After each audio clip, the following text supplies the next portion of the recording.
अस्सलाम वालेकुम फ्रेंड्स, कैसे हैं आप। उम्मीद है कि आप खैरियत से होंगे। आज की इस वीडियो में मैं आपको रिमोट कंट्रोल को ठीक करने का तरीका बताता हूं। ये रिमोट कंट्रोल वैसे तो ठीक है, लेकिन इसके जो बटन्स हैं वो या तो बहुत ज़्यादा प्रेस करने पे काम करते हैं और या बिल्कुल ही काम नहीं कर रहे। तो मैं आपको इसके बटन्स को ठीक करने का तरीका बताऊंगा। इसके अंदर जो कार्बन का पैड होता है वो ज़्यादा इस्तेमाल के बाद ख़त्म हो जाता है।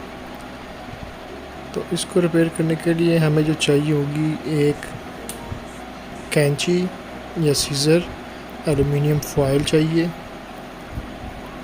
और ट्विज़र चाहिए। 2 होंगी तो बेहतर रहेगा। और एक हमें स्क्रू ड्राइवर चाहिए जो कि इसको ओपन करने के काम आएगा।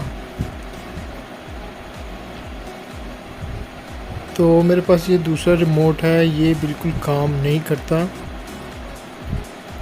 और मैं आपको चेक भी करवाता हूँ। ये देखें, इसके बटन्स काम नहीं करते और इसके पैड बिल्कुल ही ख़त्म हो चुके हैं। लेकिन ये है कि ये रिमोट मेरे इस्तेमाल में नहीं है, तो मैं इसके ऊपर सिर्फ आपको एलुमिनियम फॉयल को लगाने का तरीका बताऊंगा ताकि आप अच्छी तरह से समझ सकें कि एलुमिनियम फॉयल किस तरह से लगाते हैं। इसको लगाने के बाद आपका रिमोट कम्प्लीटली मुकम्मल तौर पे ओके हो जाएगा और काम करेगा। ये रिमोट मैं पहले इस पे एलुमिनियम फॉयल इसके ऊपर लगा चुका हूँ और लगाने के बाद ये 100% काम कर रहा है। तो चलें इसको स्टार्ट करते हैं। सबसे पहले हम रिमोट को खोल लेते हैं। इसके लिए आप स्क्रू ड्राइव का इस्तेमाल करें। साइड पे इसके लॉक लगे होते हैं, इन लॉक को आप खोल लें। ये रिमोट ओके है और ये वाला जो है इसके पैड्स के ऊपर हमने अभी एलुमिनियम के फॉयल लगाने हैं।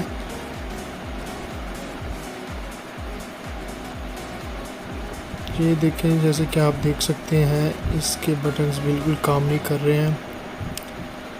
तो मैं इसी के ऊपर आपको अपनी सारी वीडियो दिखाऊंगा और इसको रिपेयर करके दिखाऊंगा। ये देखें, ये रिमोट के ऊपर फाइल मैंने लगाए हुए हैं इसके बटन्स और पैड्स के ऊपर। तो ये अभी काम करना स्टार्ट कर गया है और बहुत अच्छे तरीके से ये काम कर रहा है। जैसे कि एक न्यू रिमोट काम करता है वैसे ही इसके सारे बटन्स काम कर रहे हैं और इसमें कोई भी मसला नहीं आ रहा। तो ये रिमोट सबसे पहले आपने इस तरह खोल लेना है स्क्रू ड्राइवर की मदद से।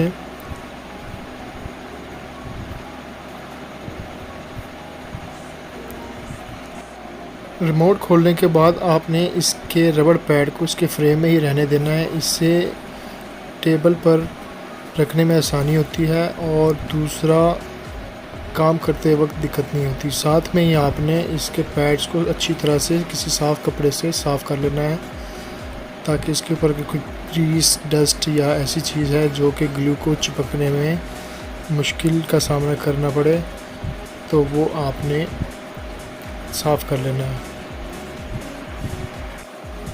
सबसे पहले आपने एक बर्तन लेना है। इस बर्तन के अंदर हम एलुमिनियम फॉयल को काट के डालेंगे ताकि वो इधर उधर बिखरे ना। ये एलुमिनियम फॉयल है। सबसे पहले इसको आपने काटना है सीज़र की मदद से। पहले इसकी स्ट्रिप्स काटनी है और उसके बाद इसको छोटा छोटा पैड्स के मुताबिक उसी साइज़ में काटना है। सबसे पहले हम इसकी स्ट्रिप्स बनाएंगे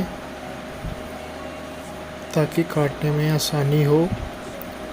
इस तरह से आपने इसकी स्ट्रिप्स बना लेनी है।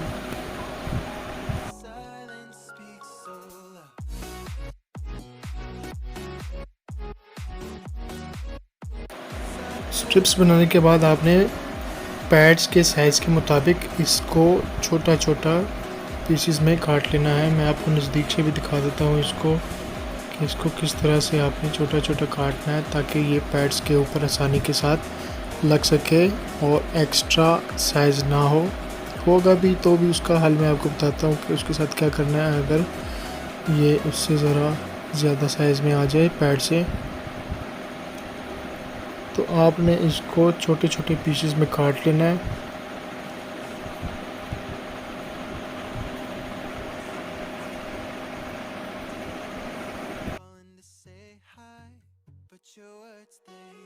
If there's something that you need to say, I know it ain't easy living inside your brain for sure. You keep telling जैसे आप देख सकते हैं ये हमारे पास आ गए हैं फाइल्स। अब हमने करना ये है कि सबसे पहले हमने रिमोट को पकड़ना है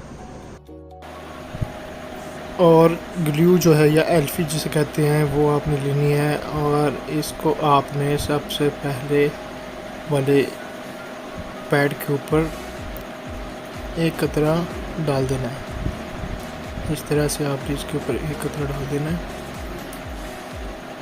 उसके बाद दूसरे पैड पे तीसरा, चौथा, पांचवा, छठा सीक्वेंस वाइज आप इसके ऊपर एल्फी डाल दें।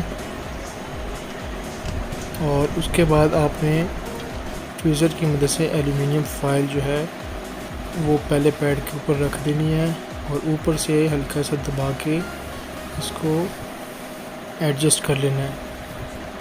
ये बिल्कुल पैड के ऊपर आना चाहिए, आगे पीछे नहीं होना चाहिए। इससे आपका रिमोट सही तरह से काम करेगा। और साइड पर जो आपके पास एक्स्ट्रा फाइल है उसको आपने फोल्ड कर लेना है। फिर दूसरा आपने फाइल उठाना है और उसको दूसरे पैड के ऊपर आपने रख देना है। इसी तरह आपने बाकी पैड्स के ऊपर एल्युमिनियम फाइल को लगा के तो साइड से आपने मोड़ लेना है इसको।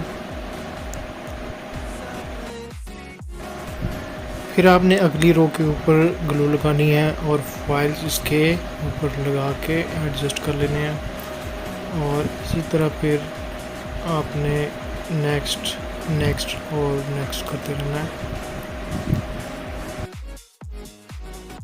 अच्छा फ्रेंड्स, अभी आपने ग्लू लगानी है तो उसका एक और भी तरीका है। अगर फ़र्ज़ करें आपके पहले पैड के ऊपर ग्लू ज़्यादा लग गई है तो आप ट्वीज़र की मदद से उसको उठाकर बाकी पैड्स के ऊपर भी लगा सकते हैं इस तरह से। तो जो एक्स्ट्रा एल्फी होगी वो वहाँ से ग्लू कम हो जाएगी और बाकी पैड्स पे भी लग जाएगी। इससे दो फ़ायदे होंगे। एक तो आपका ग्लू कम हो जाएगा जिस पे ज़्यादा लगा है पैड के ऊपर, और साथ में ये है कि अगर आपके काम की स्पीड भी तेज़ हो सकती है। अगर आपकी इतनी स्पीड है कि आप जल्दी से लगा सकें तो आप ज़्यादा पैड के ऊपर भी एल्फी लगा सकते हैं।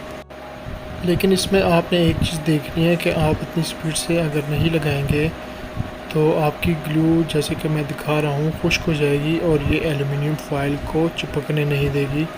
तो आपने उतने ही पैड्स के ऊपर ग्लू लगाना है जितने पैड्स को आप जल्दी से कवर कर सकें या उनके ऊपर फाइल लगा सकें।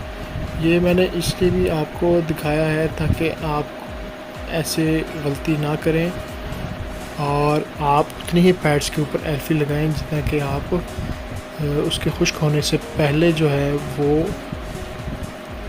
उनके ऊपर एल्युमिनियम फाइल लगा सके। तो मैं अब इन पे दोबारा एल्फी लगा देता हूँ क्योंकि ये खुश्क हो चुके हैं और मैं इतनी जल्दी से इनको कवर नहीं कर सका। तो फिर मैंने एल्फी लगा दी इसके ऊपर और फिर उसी तरह से मैं इनके ऊपर बारी बारी फाइल लगाता हूँ। और आप देख सकते हैं कि फाइल लगाना इंतहाई आसान भी है। इसी तरह से करके आपने इन सब पैड्स के ऊपर बारी बारी एल्फी और एल्युमिनियम फाइल लगाते रहना है।